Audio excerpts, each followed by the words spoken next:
All right, hey, good morning, everybody. As you may have seen, time for our weekly demo again, and I'm pretty psyched up about this one. Some really cool improvements to our reporting capabilities and dashboarding that I'm going to talk about today. Not too long as usual, show you around the platform and the new things we have, and hopefully you find it interesting and give us a call. So that said, you're familiar at this point with the reporting capabilities that we've had, excuse me, in the past. And we here at AttackIQ, we were in love with them. Don't get me wrong, but we wanted more customizability with what it is that you could see and do. And with that requirement, the team went ahead and designed what you may have seen already, a Kibana front end for your entire data set in your AttackIQ tenant. Now, that gave us a lot of capabilities. It was very cool. We said, let's make it even cooler. And we want to make it, again, customizable. So what you'll see here when you go into your dashboards interface is what looks like very familiar to somebody who's used Kibana before. We did that for a lot of reasons. I'll go into a couple of them here during the demo. But I like to take this from the lens of not so much a function, just the utilitarian perspective, but what is the problem we're trying to solve with it. Now, the problem is one of usability of the data, and that is something that everybody runs into. And unless you can massage it, unless you can slice it up, unless you can really make it sing for you, data presented to you in a way that someone else decided was useful, it may not be useful to you. And so that's what we're trying to attack here, and giving you a familiar interface in the form of Kibana to mess around with the data you generate during your AttackIQ testing. Now, looking here at the executive summary dashboard, this is more or less what we saw last time in the demo of this capability a few weeks back. It's one of the same, it's a lot of the same reports. It's a lot of very similar visualizations. And if I expand the time scale here to something that's not just 15 minutes ago, because I haven't run anything recently, we'll take a few weeks, and you'll see the same stuff that you're used to seeing. Right here in the executive summary, we got the riskiest techniques. We have an overall look at security controls, specific techniques, we call it, the scenarios in the library that are showing the least detections, and overview of your assets, things like that. The overall performance of the platform, what it's been doing, things like that. Now we call this an executive summary because it is very high level, but we can also use this to answer very specific questions. Now, one of the things we wanted to do here was give people at every level the ability to ask questions about the data and to get usable results from it. So what you see here is, again, one answer at that. However, supposing the higher level person, CISO, director, VP, whoever it may be, wants to know the overall status of the program, you can go somewhere like this. We have this out here, it's built, it's there. And of course, I'll go into the customizing in just a moment. And if it's not exactly what they want to see, we can mess with that. So supposing that there's something interesting going on with one of these scenarios, or one of these controls, these detections.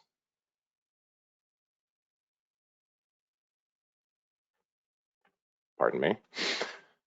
You want to know more about one of these things, that's great. All right, now, is that something that your higher level people are going to ask about? Maybe, maybe not. They want to know if we're even addressing a specific issue, or how we start testing against this high level threat. Well, we can work into that, and we'll work into that in a minute, just to kind of go through what we've got already here. So we have the executive summary, we have the various dashboards that you've seen before. Now, the interesting part about all this is the customization capability, and I'll go into that here now. As you can see, this is a new custom dashboard, and it has no visualizations on it. So, let's just say we're trying to get something done quick. I don't necessarily want to build something from scratch, but we can do that. We'll do that here in just a moment. But let me go back to one of my other dashboards because I want something that's more specific to my use case.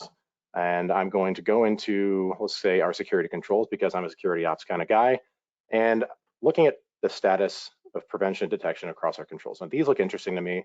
I'm going to pull these in. And again, if you're familiar with Kibana, this is not something that's new. If you aren't familiar with Kibana, look how easy it is. I want to take this and copy it onto my own dashboard,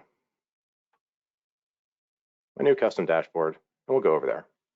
Now, this is great. Now, I'm only looking at the last 4 weeks. This is fine. My time scale is not important right to me right now. I want to get a snapshot. I can adjust that if I want to. Again, not a Kibana tutorial, but more of a look at what we can do with the AttackIQ data now. So I've got one in here. Good. I'm seeing how my various security controls are performing, preventing, not preventing. And again, this is also a function of how much you're running against each one. You may be running less against your firewall than you're running against your advanced input detection. That's no big deal. Again, it's a snapshot. Okay, cool. Nice little status board. Let's go back. Save that. We'll go back over here. Now, I'm also interested in, let's say, threat assessment. I want to know how we're doing against specific threats. Now, the top threats that we're testing against, right? This is one of those questions where we can answer that question of, are we testing against a certain thing? Well, maybe I want to know what my boss is seeing. If he's looking at this specific, he or she, looking at this specific dashboard or looking at one of these visualizations to know, hey, are you testing against, APT 32? Well, I want to make sure that he's seeing the right data. I'm going to put that on my panel as well.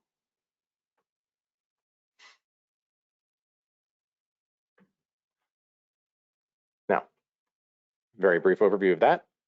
But now, if we're able to answer the questions like, are you testing against this? How are we doing overall? As analysts, you might want to be able to pull something out just a little bit more specific. So let's look at this particular threat. Okay, more or less what we expected, but that's not exactly what we need. Okay, so let's take a look at the data in a little bit more, a little bit more detail. And again, you're familiar with the Kibana interface and KQL. None of this is all that new. Right now, we're looking to full, the entire raw data set. I do have some filters on of the last 4 weeks. And that's what you're used to seeing. Expand it, take a look at every entry. And again, this is all the data from your instance that's being brought into Elastic, flattened out, and set and indexed so that you can do all that good fun stuff with it. So what you see here, I am not particularly interested in this, but I did want to know, let's just say, how my defender is doing. Okay, that's great. How much I've been testing against it, the overall detections that it's presenting to me over time. Well, in that case, I'm just going to add this as a filter. And that's what I get. But that's not enough time for me. I'm going to span it out. And again, let's give this 6 months.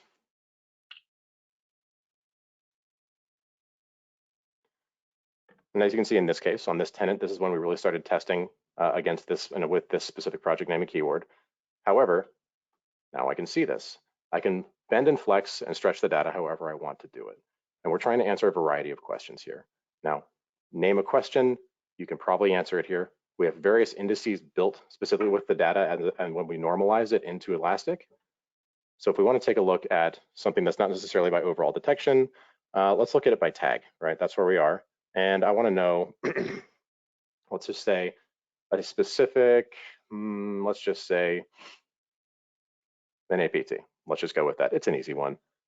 So I'm going to first make sure that's clear. Excuse me.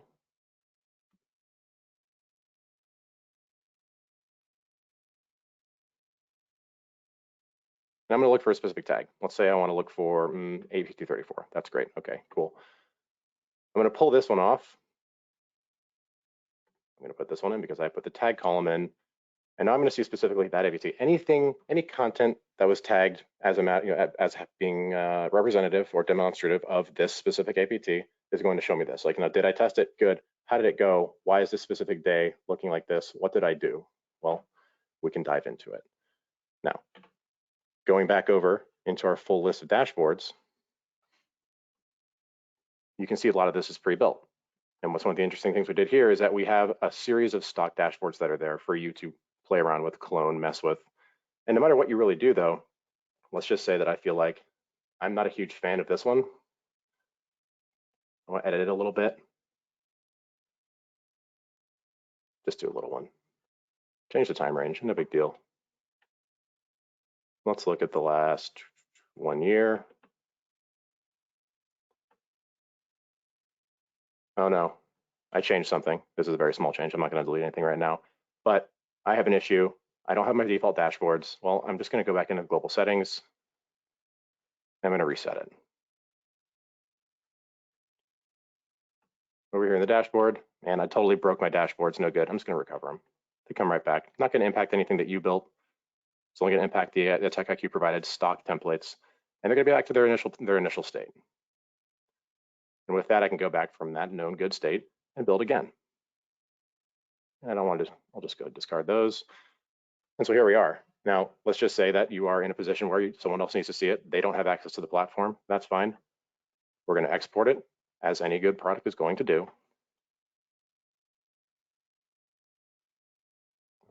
Just that again. Let's call it 6 weeks this time.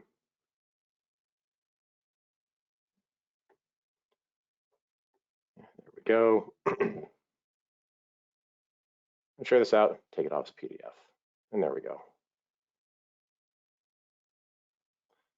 Gets queued up, gets generated, and you've got your PDF. And that'll be shown right over here in your generated reports. And it's running. So what we've provided the ability to do now is to make the visualizations that work for you. Right? You can use known and understood skill sets in something like Kibana and KQL. Use a drag and drop interface to grab fields from your entire data set and stack them up, line them up however you want. Okay, we have you can take everything from the name of your assessment, the name of your scenario, the specific outcomes and timeframes, and generate what you need to see on a daily basis for your work. The things that your superiors need, the things that your analysts need, anybody across the spectrum in your security organization can benefit from the data in different and better ways now.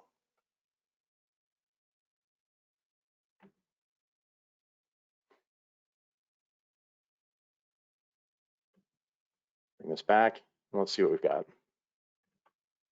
Completed. Yeah, I think maybe one was too big. There it is. If you've got a plotter, you could print it out. If you have a plotter, I applaud you. I didn't mean for it to sound that way. Anyways, so showed how we could answer a question from the higher up. How are things looking overall? Showed how we can answer a question from the analysts on the ground with fingers on keyboards. What is this specific APT doing, and how are we performing against this technique that it uses? With all that said, I'm very excited about the capability. It's something that I've wanted to see for a long time, and it was very cool to see it happen in a way that anybody can pick up who has played with Elastic Stack before. So I do hope people get a lot of good use out of this. And obviously, if any questions, drop us a line. We're happy to talk about it and give you a demo. Thanks, and everybody be well.